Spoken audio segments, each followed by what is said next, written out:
네, 안녕하세요. 사학과 이희일입니다. 오늘 말씀드릴 거는 학습 동아리에 대해서 몇 가지 이야기를 해보려고 합니다. 저 같은 경우에는 그 학습 동아리를 한 4년, 3년 가까이 했었고, 그 중에 또 2년 정도는 그 총괄 기획을 맡았던 사람이기 때문에 그 고민을 좀 많이 했는데요. 그리고 그 이후에 또 다른 후배들이 이 학습 동아리 운영하는 것도 보고, 또 나름대로 듣고 느낀 거를 종합해서 얘기를 한번 해보자면은, 좋은 학습 동아리는 더도 말고 덜도 말고 딱 두 가지만 보면 됩니다. 첫 번째로 봐야 될 거는 그 학습 동아리가 얼마나 명확한 학습 목표를 가지고 있냐입니다. 여러분 생각을 해보십시오. 학습 동아리가 정확한 목표도 없이 돌아가면은 그 뭘 공부를 하겠습니까?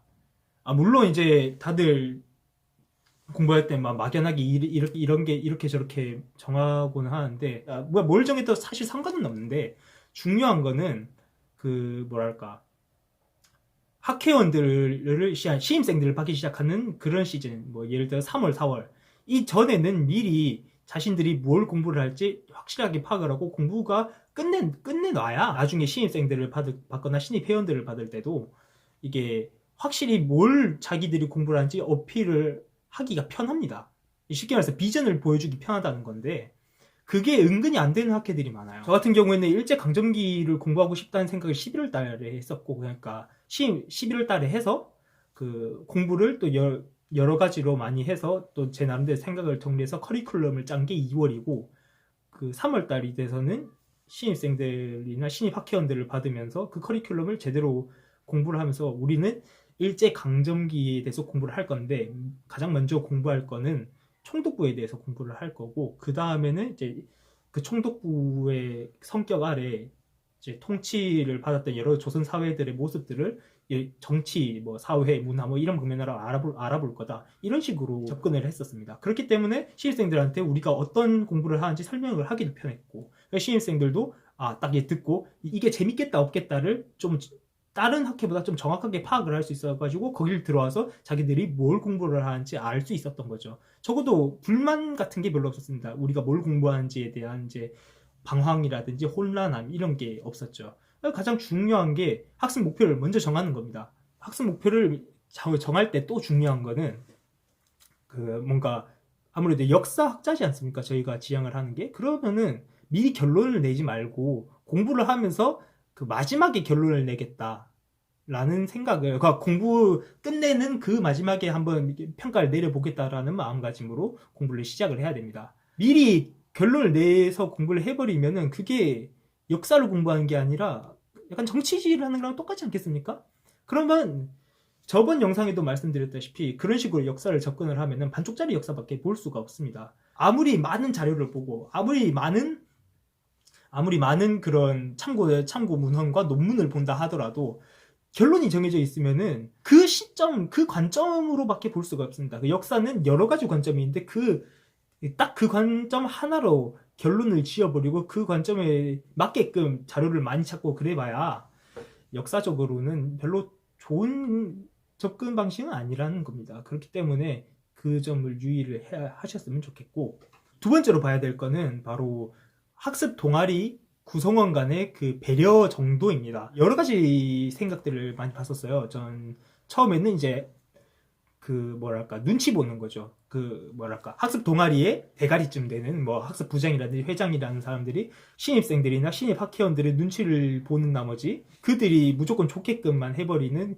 그런 상황이랑, 또 한 가지 상황은 자기가 이제 회장이나 학습부장 같은 그 학습 동아리에 그 대가리급 되는 사람들이 내가 공부를 많이 했고, 내가 확실하게 뭘 공부할지 알고 있고, 그렇게 하려면은 이제 신입생들이나 신입 학회원들 아니면 다른 학회원들이 이 정도는 따라줘야 된다고 생각을 해서 했는데, 그게 약간 좀 신입 학회원들이나 학회원들의 약간 받아들일 수 있는 정도랑 안 맞아가지고 이제 좀 사이가 좀 벌어지는 그런 상황들도 있습니다. 두 가지 상황 좀 별로긴 하죠. 근데 들어보면 다 일리들이 있는 말입니다. 솔직히 말해서 신입생들과 학회원들의 의견을 안 듣고 해버리면은 좀 독재스러운 이미지 되고, 독재스러운 이미지보다도 중요한 건 결국 이 사람들이 자기가 공부를 하고 싶은 기대감과 안 맞아가지고 학회에 대한 애정, 뭐 최소한 그 학회를 주도하는 그 윗선들과의 신뢰관계가 깨지는 거고,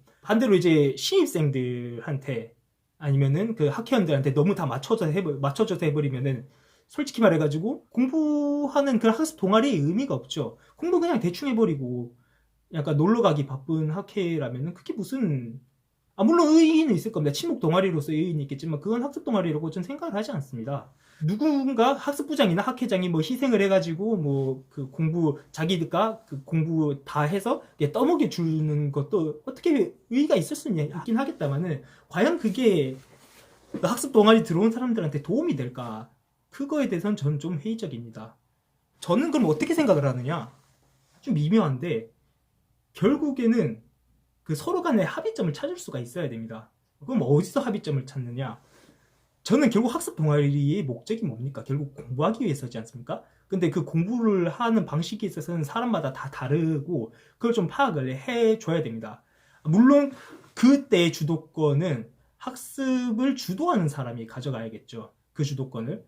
예를 들어서 학회장이나 학습부장이 목표에 대한 주도권을 가져가긴 해야겠지만 다른 신입학회원들이라든지 다른 학회원들의 성향을 좀 시간을 들여서 파악을 해서 학습부장과 회장이 목표하는 그런 공부 방법이랑 신입 학회원들이나 다른 학회원들이 받아들일 수 있는 공부 방법을 좀 비교를 해보면서 조금 조율하는 능력이 조금 있어야 된다고 생각합니다. 그런 식으로 배려를 해줘야 되는 거고요. 제가 겪었던 사례를 한번 들어볼게요. 저 같은 경우에는 공부를 이제 11월 달부터 이제 커리큘럼을 짜기 시작해가지고 2월 달에 커리큘럼을 어느 정도 완성을 시켰는데 그런 생각이 들었어요. 과연 조선 총독부나 뭐 일제강점기에 대해서 공부를 제가 쭉 해봤고 그거를 목차별로 나눠가지고 이제 그걸로 또 소주제를 또 나눠가지고 그 소주제 중 하나를 신입 학회원들에게 또는 다른 학회원들한테 던져줬을 때 이걸 내 의도대로 공부를 할 수 있겠냐라고 생각을 해봤는데 절대 그렇지 않을 거라고 생각을 했어요. 사실상 그건 되게 어렵거든요. 그렇게 해서 공부를 해도 딱히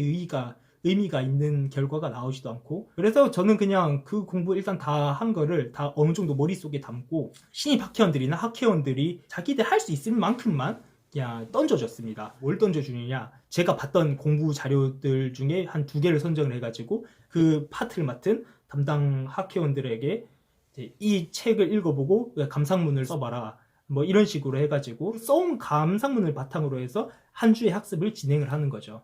뭐 그런 식으로 하니까 학회원들이 되게 무리 없이 잘 받아들이고 또 자기들이 그 나름대로 고민을 하면서 약간 써오더라고요. 사실 말해서 신입생들은 말할 것도 없고 다른 기존의 학회원들도 공부 약간 뭐 어떤 주제를 던져왔을 때 그 논문이랑 뭐 자료를 참고하면서 공부하기란 쉽지가 않습니다. 학습부장이나 학회장이 다 일일이 뭐 공부를 해가지고 내가 공부했던 거 그대로 따라해봐라 이런 것도 좀 실질적으로 어렵죠. 그렇기 때문에 그냥 저는 여기에 대해서 감상문을 쓰고 거기에 대한 느낀 점이라든지 앞으로 내가 어떻게 공부해야 될지 토의를 해보는 시간을 가지자 이런 식으로 좀 합의를 했죠. 뭐 그런 식으로 쭉 갔습니다. 그럴 수 있었던 이유는 결국에는 제가 이제 대학원 들어가기 때 좀 도움이 되고 싶은 것도 있고 이제 다른 사람들 어떻게 생각하는지 보고 싶고 뭐 이런 게 있었습니다. 그렇기 때문에 좀 이렇게 널널하게 할 수 있겠죠. 앞서 말씀드렸던 2개, 그러니까 첫 번째인 이 학습 동아리가 목표하는 공부 목표가 무엇인지 정확히 아는 거랑 그 다음에 그 서로 그 학회 구성원 간의 배려가 필요하다는 거는 결국 딱 한 가지를 위해서 있는 겁니다. 뭐냐면은 그 학습 동아리가 학습 효율을 얼마나 잘 내느냐 그걸 위해서 존재를 하는 겁니다. 결국 학습 동아리의 목표는 어떤 주제의 공부를 잘 하기 위해서 좀 더 효율적으로 공부하기 위해서 뭉쳐 있는 거지 않습니까? 그러면은 거기에 맞게 최대한 공부가 어떻게 잘 되게끔 약간 효율을 내는 게 중요한 거죠. 그 효율을 내려면 분명한 목표가 있어야 되고 그 목표를 이루기까지의 구성원들 간의 그런 뭐 케미라고도 하죠. 그런 게 좀 있어야 된다는 겁니다. 그걸 위해서라면은 나도 양보를 할 줄 알아야 되고 학회원도 양보를 할 줄 알아야 되고 그런 환경을 누가 만들어줘야 되냐면은 학습 동아리를 만들어 나가는 여러분들이 만들어 나가는 거겠죠. 그리고 그 선봉에는 물론 학습 동아리를 주도하는 사람들이 있어야 됩니다. 그렇기 때문에 학습 동아리를 주도하는 사람들이 약간 좀 어려워해요. 학습 동아리 회장을 맡는 것도 좀 부담스러워하고 근데 그런 과정들을 잘 이겨나가고 학습 동아리를 잘 이끈다면은 그것만큼 또 뿌듯한 경험도 없고 특히 대학원을 진학하시는 사람들 경우에는 나중에 그 스터디 그룹을 만들 때도 좀 유용하게 이 경험들이 쓰일 수 있습니다. 학습 동아리에 관한 얘기를 한 번쯤은 꼭 해보고 싶었어요. 유튜브를 통해 가지고. 그래서 뭐 궁금한 점이나 아니면 저한테 따로 뭔가 학습 동아리에 대한 조언을 듣고 싶은 분들은 댓글에 이메일 주소와 뭐 현재 상황을 간략하게 남겨주시면 고맙고, 일단 오늘 영상은 이렇게 또 마치도록 하겠습니다. 좀 긴 영상 시청해 주셔서 감사합니다. 다음에는 좀 더 좋은 컨텐츠로 찾아볼 수 있도록 하겠습니다. 지금까지 시청해 주셔서 감사합니다.